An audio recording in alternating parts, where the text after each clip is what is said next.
There's a quiet that comes when the leaves turn orange and the air gets crisp. That's autumn setting in, folks around here like to say. I know better. The silence, the one that's creeping as October rolls around, is something darker. Something nobody in this town ever really talks about. But I will. See, it started in the 70s. Well, 1974. I was only 10 at that time. Ashburn wasn't much different from any other small town then. Quiet streets, kids riding bikes, neighbors waving at each other as they watered their lawns.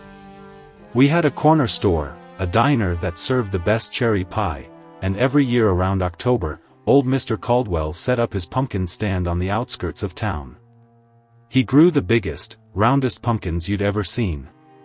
People came from counties over just to buy one of his perfect pumpkins for Halloween. I remember being mesmerized by them, bright orange, smooth, almost glowing under the fall sun. Mr. Caldwell always wore the same tattered brown jacket and a hat pulled low over his eyes. Quiet man, never said much. But his pumpkins? Well, they spoke for themselves. Weird things happened the year I was in grade school in Ashburn. Kids started to vanish. At first, it was subtle, one here, one there. First, it was Joey Harkins. His parents had thought he'd ran off, maybe gotten lost in the woods behind his house. Cops searched for days but nothing came of it. Then it was Abby Miller, then Roger down the street. All gone. The town was getting quieter with each passing day, the mood gloomier. And then, there were the pumpkins. It was the parents of the missing kids who found them. The day after their child vanished, they'd wake up to a bright orange pumpkin sitting on their porch, right at the front door. No note. No explanation. Just the pumpkin. First of all, it seemed like some kind of sick joke. The sheriff tried to brush it off as coincidence, but after the fourth child disappeared and another pumpkin showed up, people were getting scared. Real scared. Halloween was in a week, but no one was in the mood for trick-or-treating anymore. Not when kids were missing and pumpkins were turning up at their houses, like some kind of twisted calling card. The streets began to grow emptier, the parents keeping their kids indoors. But it wasn't until I saw it myself that I'd truly understand what had been going on. And to this day, I wish I hadn't. The next day after Roger vanished, the town was on edge. Whispers were in circulation at the diner, the gas station, even at church, but no one spoke out loud. Fear has a fun way of zipping lips. No one wanted to admit a terrible thing had gone wrong in Ashburn, but everybody knew. The pumpkins made sure of that. I remember standing at the window, watching the sheriff knock on the Harkins' door, hat in hand. It was 2 weeks since Joey disappeared, and everybody knew what a visit like this from a sheriff meant. Joey's mom opened the door, and I watched her face crumple. The sheriff wasn't there long. He didn't have any answers. Just questions. That night, wind whipped through the treetops, making old windows rattle with the secret it kept and wanted to spill. My parents didn't really talk about the disappearances much. They kept the TV on a little louder than it usually was and told me not to go outside after the sun went down. I could tell they were scared, though they tried to conceal it. Every parent in Ashburn was scared. Halloween was only a week away, yet nobody spoke of costumes or candy. I wasn't like the other kids. I was curious. Too curious, some might say. When I overheard my dad talking with Mr. Anderson about the pumpkins, I paid close attention. Mr. Anderson's daughter, Sarah, had vanished just 2 nights ago. He'd found a pumpkin on his porch the next morning, just like all the others. The fear was in his eyes as he turned to my dad and asked if he thought the pumpkins were some kind of message. A warning, perhaps. But Dad shook his head, said it was a coincidence. I wasn't so sure. In reality, it wasn't until Halloween Eve that things did change. I had this really weird, tingling sensation in the pit of my stomach, a feeling that something bad was going to happen, and I couldn't shake it. The streets were empty, the town felt wrong. The trees themselves seemed to lean in closer, as if they listened. It was then that I saw him. It was late, past midnight, and I should have been asleep. But I sat by the window staring out into the darkness. At first I thought it was just my imagination playing tricks on me. Then I saw him again, Mr. Caldwell, out in the street walking. He was carrying something. A pumpkin.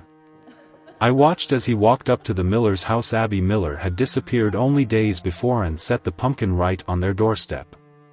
He didn't knock, didn't utter a word. Just set it down and vanished into the night. My heart had been racing inside my chest.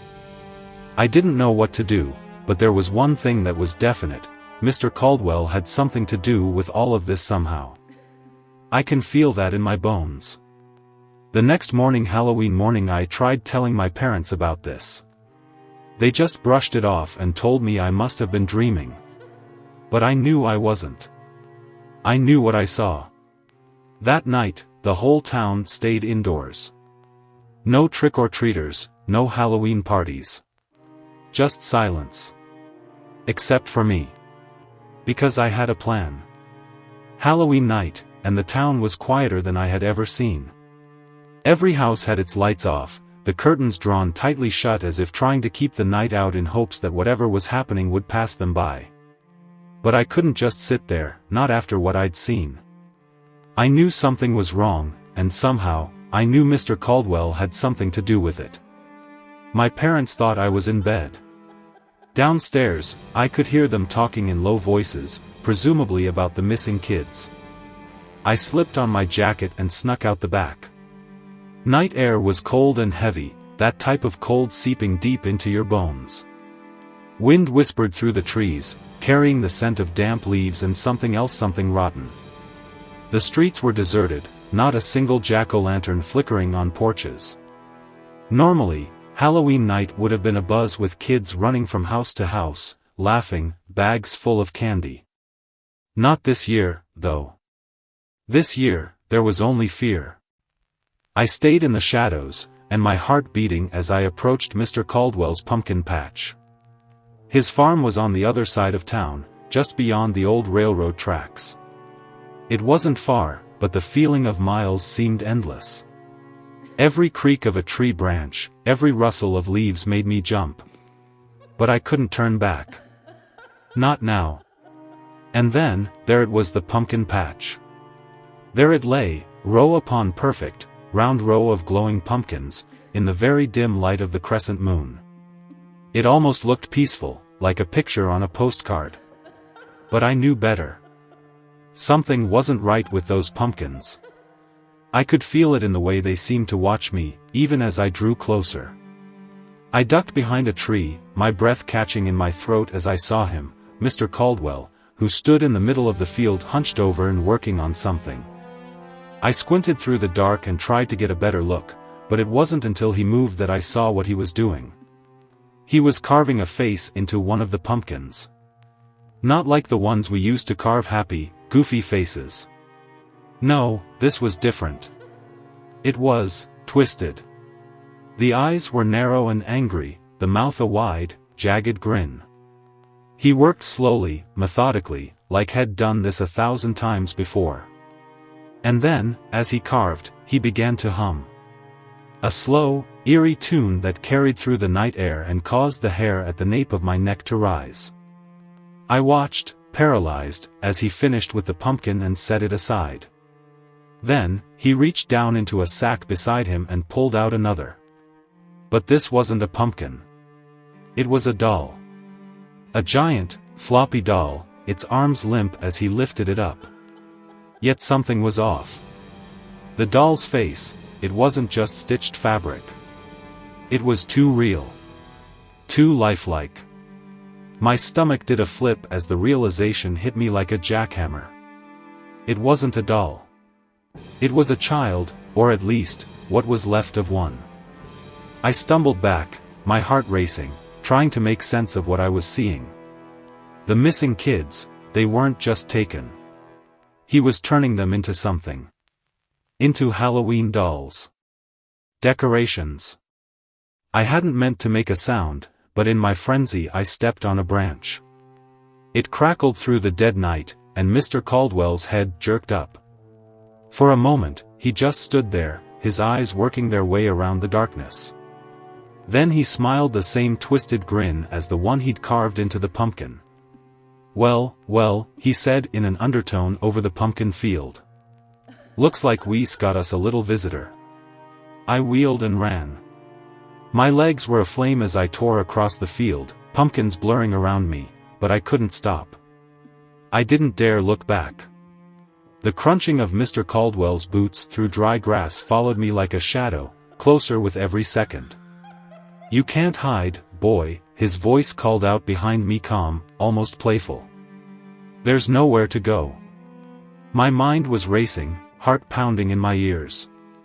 I darted between rows of pumpkins, the air thick with the smell of dirt and rotting leaves. The farmhouse wasn't that far, but getting there did mean running in a straight line over open ground. I had to stay hidden, at least until I could figure out what to do. I slipped behind a tall stack of hay bales at the edge of the pumpkin patch, crouching low, trying to get my breathing under control. The cold air stung my lungs, but I didn't dare make any noise. My heart hammered in my throat, my ears cocked for any sign of him. A moment passed. There was nothing. Nothing but wind, rustling the dry corn stalks in the distance. Then, I heard it, the low scritching of something, rhythmic. Footsteps. He was dragging something heavy through the field, his movements were slow, deliberate, much like a hunter stalking a piece of prey. I risked a glance around the corner. In the moonlight, I could see Mr. Caldwell, his silhouette dark against the glow of the pumpkins. In his hand, he clutched a great jagged scythe, the metal glinting as it caught the light. The sight of it sent a fresh wave of terror through me. He wasn't just looking for me. He was ready for what came next. "I've been doing this a long time, you know," he called out with a steady, unhurried voice. "Ashburn's just the latest in a long line of towns. Every Halloween, I give them what they need. Keeps them quiet. Keeps them safe. You're not gonna stop it." His voice chilled me to the bone. I knew what he meant. He'd done this before. The disappearances, the pumpkins, the dolls. It wasn't just our town. He'd taken children for years, probably decades, just moving from place to place, leaving pumpkins to show his signature, as if it was some sort of trophy. I held my breath, my mind racing. I had to get out of there. If I made it to the road, perhaps I'd find someone. But it was too risky. If he saw me, if he caught me. "You're probably wondering what I do with them," he said, as if he were reading my mind. His voice came closer now, and I could hear the scraping of his scythe dragging through the dirt with every step. "It's all about the harvest, boy. They don't just disappear. They become part of it. A part of something bigger than you or me." My stomach twisted. The dolls. The children. He wasn't just killing them. He was making something out of them. For what? For who? I didn't want to find out. The steps got louder, closer. Right onto me. I could feel the weight of his presence in the air, like a predator so ready and able to pounce. My body tensed down, every muscle screaming at me to run, but I held still, praying he wouldn't see me behind the bales of hay. Then, there was silence. Silence that sent crawly feelings down my spine. Silence that precedes something horrific. Suddenly, the hay bales to my left exploded as that scythe tore through them like they were made of paper. I screamed and scrambled to my feet, but he was faster. His hand shot out, grabbing the back of my jacket and yanking me backward with terrifying strength. I hit the ground hard, the wind knocked out of me as his shadow loomed over me. "Caught ya," he snarled, bending down so close I could smell the earthy reek on his breath. His eyes glowed in the moonlight, dark and wild. "Shouldn't have come out here, boy. Now you'll be part of the harvest too." I was in a flurry, kicking and scratching, but he had a hold of iron. That scythe above me, its jagged edge catching the light as he raised it higher, ready to bring it down. And then, something happened. A sound, a crack, like a twig snapping, echoed through the field. Caldwell paused, his head jerking up, eyes scanning the darkness. His grip loosened, just for a second.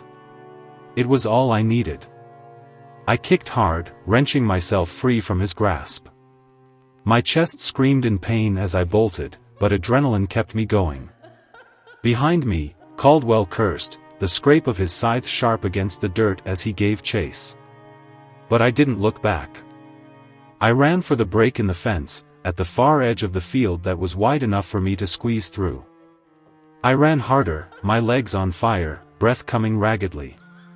The farmhouse was closer, but I had a feeling I wouldn't make it.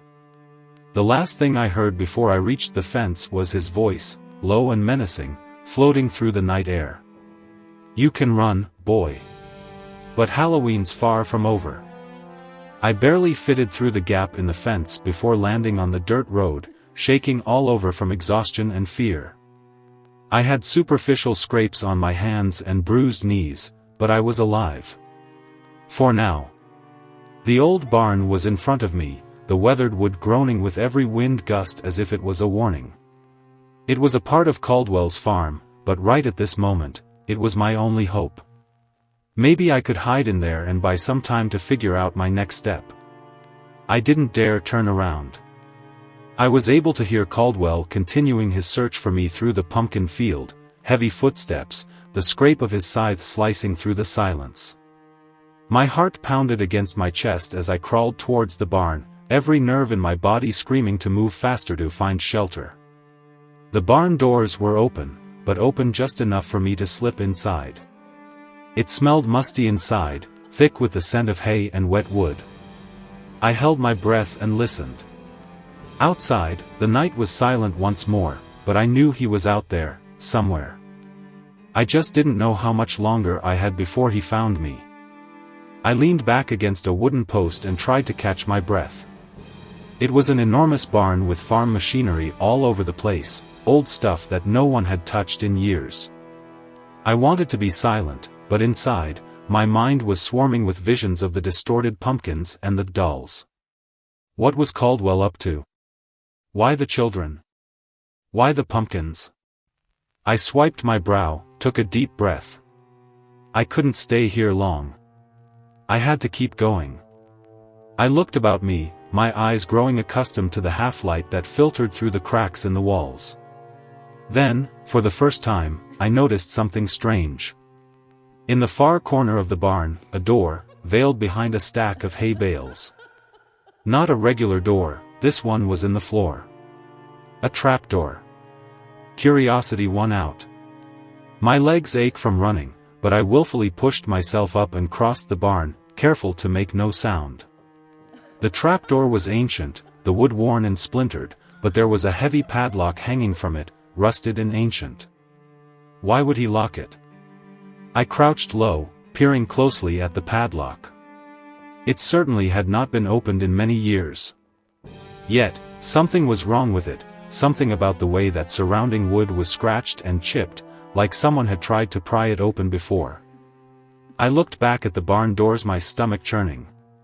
If Caldwell came in, I'd have no way out. But I did have to know what was down there. My fingers wrapped around a loose rock on the ground and, after a few hard hits, it snapped the rusted padlock open. The trapdoor creaked as I heaved it upwards, the hinges groaning as if they hadn't been used in decades. A chill, damp air wafted up from the dark hole beneath and my heart leapt into my throat. There was a ladder leading down into the darkness, old and rotting. I hesitated for just a second. Then I heard it, the crunch of footsteps outside the barn. Caldwell. I didn't have a choice. Throwing one last look over my shoulder, I relaxed my weight onto the ladder and began to head down into the dark. The air was cold going down, and the stench. It came in sudden. A heavy, rotting scent sticking to my skin, crawling into my lungs. My hands quivered in midair on the rungs, sending me forward. Finally, my feet touched the dirt floor below. I fumbled in my jacket pocket and pulled out the small flashlight I always carried. The weak beam flickered to life, cutting through the darkness just enough to let me see where I was. What I saw made my blood run cold. It was a larger room than I had expected, chiseled out of the earth with rough stone walls that seemed to close in on me. Towards the center of it were some great wooden trunks, piled upon each other. Dozens. And everywhere around them, scattered on the floor, were rags of clothing, ancient shoes, and small, broken toys. But it was what was hanging from the ceiling froze me in place. Dolls. No, not dolls. Bodies. The missing children.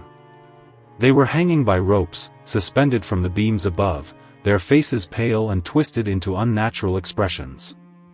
Some of them had their mouths stitched into grotesque grins, their eyes replaced with black buttons like some kind of sick Halloween decoration. I recoiled backward, my hand slapped over my mouth, the flashlight quivering as I fought off a scream.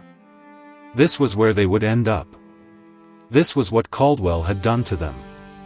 Turned them into his sadistic version of Halloween dolls. My legs went weak, and I felt that at any moment they would buckle under me. I began to back away toward the ladder, desperate for the escape up the steps, to free myself of this nightmare. Then, I heard it again, Caldwell's voice, muffled, but unmistakable, just above me. "You found it, didn't ya?" he called out, so casual, like we were two neighbors chatting. "It's my little secret. The harvest, boy. The one that keeps the town safe." Safe? How could he say that? How could? The trapdoor above slammed shut. Darkness swallowed me whole. I stood frozen in the darkness, my mind reeling from what I had just seen. Those hanging bodies, their stitched faces belonged to the missing kids. Caldwell had taken them, and now I was trapped down here with them. My hands shook as I aimed the flashlight toward the trapdoor above me. Shut tight. Caldwell must have locked it from the outside. My heart was racing, the panic seeped in like cold air that filled the underground chamber. The stench of death clung heavily to me, almost suffocating. There was a complete silence, and my labored breathing became the only sound. "I know what you're thinking," Caldwell's voice came through the trapdoor, faint but clear. "You're thinking I'm some kinda monster. That I do this because I like it. But you don't understand. None of you do." His boots creaked on the wood floor above me as he moved, calm and unhurried. Like this was all just another day for him. "The harvest has got to happen, boy," he carried on. "It's always the same. The pumpkins grow, and the town gets its protection. A deal's a deal. You ever wonder why Ashburn's so quiet? Why nothing bad ever happens here? The harvest keeps it that way." I blinked, trying to make sense of the words. Protection? What deal? None of this made a speck of sense. My flashlight flickered in my hand, casting eerie shadows on the stone walls. Now, the room felt smaller, like closing in on me. I stepped back, my foot hitting one of the crates. Curiosity gnawed at me. What could be inside? I knew I shouldn't have, but I couldn't help myself. With trembling fingers, I pried open the lid of the nearest crate. Inside, nestled in the straw, lay more pumpkins. But these were different than those I'd seen in the patch. These were darker, almost black, their surface scratched up with weird symbols that I didn't recognize. Each had a face carved into it, not like the kind kids made sporting goofy smiles. No, these faces were twisted, with hollow eyes, grotesque. And there, buried amongst the pumpkins, was a knife. A long, jagged blade, rusted but sharp. I picked it up, the weight of it heavy in my hand, the cold metal biting into my skin. "I didn't choose this, you know," Caldwell's voice came again, softer this time, almost sad. "But someone's gotta do it. The harvest needs its sacrifices. That's the way it's always been. The pumpkins. They take what they need. I tightened my grip on the knife, my mind racing. What was he talking about? Why the kids? I needed to know, but I couldn't shout back. If I let him know I'd found the knife, he would make his way downstairs. And I wasn't ready for that. Instead, I stepped deeper into the room, my flashlight dancing across the bodies hanging from the rafters. My stomach twisted, but I made myself focus on them. Some of their faces were known kids around town, ones I'd seen riding bikes or playing in the park. But one face stood apart from the rest. It was Joey Harkins.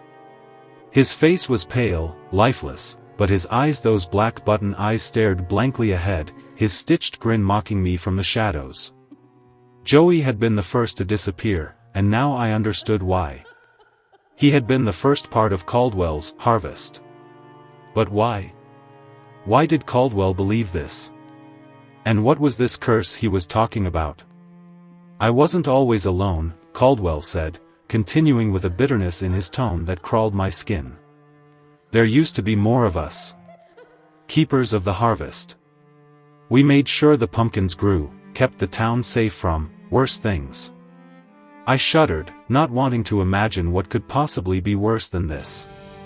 But over time, the others stopped believing, he said, almost wistful. They thought we could stop it. That we didn't need the harvest no more. But they were wrong. You stop, and the town pays the price. My mind went straight to the pumpkins sitting on the porches of those missing kids' homes.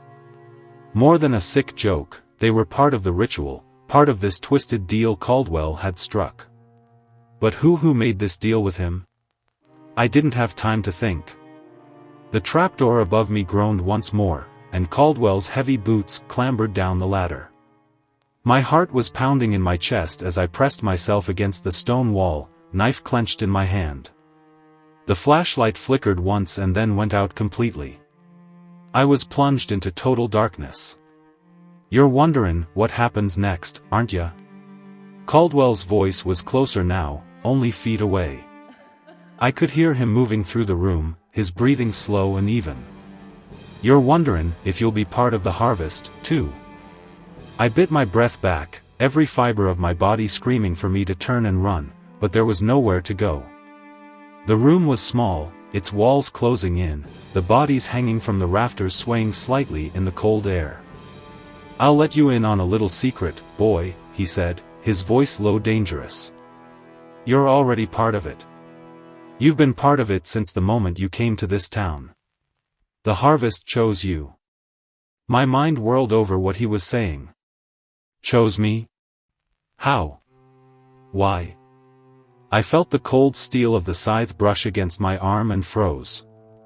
Caldwell was right beside me, I could feel his hot breath against the back of my neck. You ain't gonna leave this room, boy, he whispered, not unless you take your place. And then, in the darkness, I made my choice. The darkness felt thick and pressed in around me, suffocating. I could feel the weight of Caldwell's presence beside me, his cold breath on my neck. The scythe hovered just inches away, gleaming faintly in the dim light filtering through the cracks above. One chance. I know you're scared, boy, Caldwell whispered, his voice sweet with malice. But there ain't no way out. The harvest chose you. It's been waiting for you. And now, it's time to take your place. My mind was racing. My body felt frozen in place, every instinct telling me to run, but I couldn't, not with Caldwell so close. I heard his boots scrape across the dirt as he moved closer, his shadow growing bigger in the darkness. You're part of it now, he went on, voice soft, just about soothing. Like the others. They tried to fight, too. But you can't fight the harvest. The pumpkins need their sacrifices. That's the way it's always been. His words swirled in my head, dizzying me. The pumpkins, the children gone missing, it clicked. The pumpkins weren't a decoration but symbols, markers of a deal made long ago. A deal to keep Ashburn safe. But at what cost? I swallowed hard, trying to concentrate. The knife in my hand felt cold, its weight heavy with the decision I knew I had to make. "Now it's your turn," Caldwell whispered, and I could almost feel his twisted grin, though I couldn't see him. "The harvest is ready for you." He leaned in, and the rough fabric of his jacket scraped against my arm. Now or never. I didn't think, I just acted. In a surge of adrenaline, I whirled and plunged the knife deep into his side. The blade went in deep into flesh. Caldwell let out a low, guttural groan, staggering backward, his hand instinctively going to the wound. For a split second, I saw his face in the faint moonlight that streamed through the cracks above, twisted in shock, fury, and something else, pain. "You," he panted, the voice weaker, yet still filled with venom. "You can't escape." I didn't wait for him to get up. I went straight for the ladder, clambering up the rungs as fast as I could. My hands were slick with sweat. My heart crashed around in my chest, each beat louder than the last. I could still hear Caldwell's labored breathing, the heavy drag of his boots as he tried to pursue me. But he was too slow. I heaved myself up and finally shoved the trapdoor upwards with all my might. It creaked open, and in flooded the fresh night air, a lifeline. I hoisted myself out of the underground room, slamming the door shut behind me, my body shaking with terror and exhaustion. I just lay there on the barn floor a few minutes, gasping. But I knew I had to go. Caldwell was still down there, and it wouldn't be long before he came after me again. I needed to be outside. I needed to be away from this nightmare. I stumbled to my feet, running from the barn out into the open field. The night was eerily quiet, the pumpkin patch glowed beneath the moonlight like nothing had happened. But I knew better. I knew what lay beneath that barn, and I knew Ashburn wasn't safe, not as long as Caldwell and his harvest continued.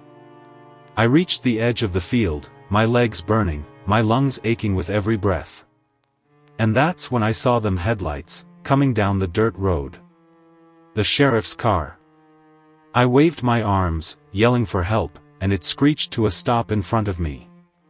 Sheriff McAllister stepped out, his face pale and drawn as he approached me.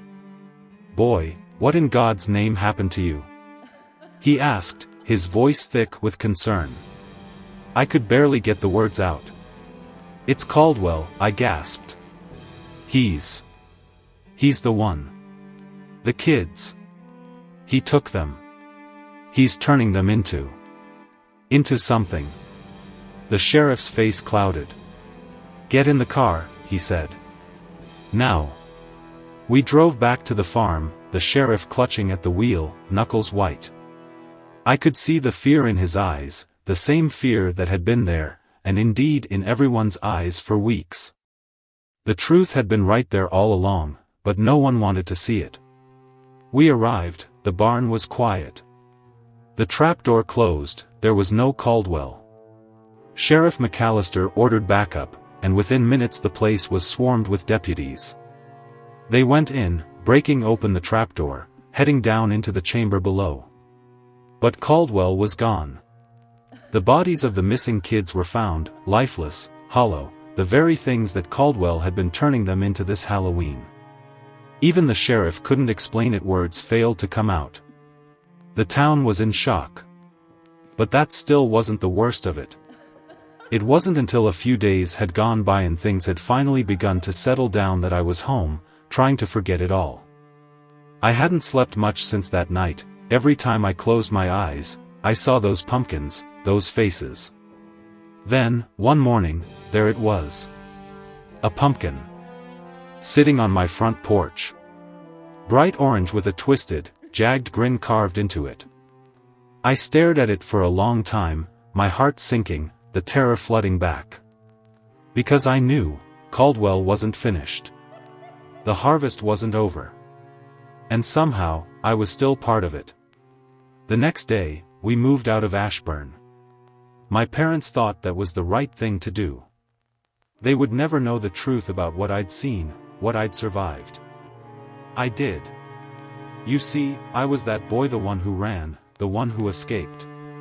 But to this day, after all these years, every October, I am haunted by a question: when will the harvest come for me?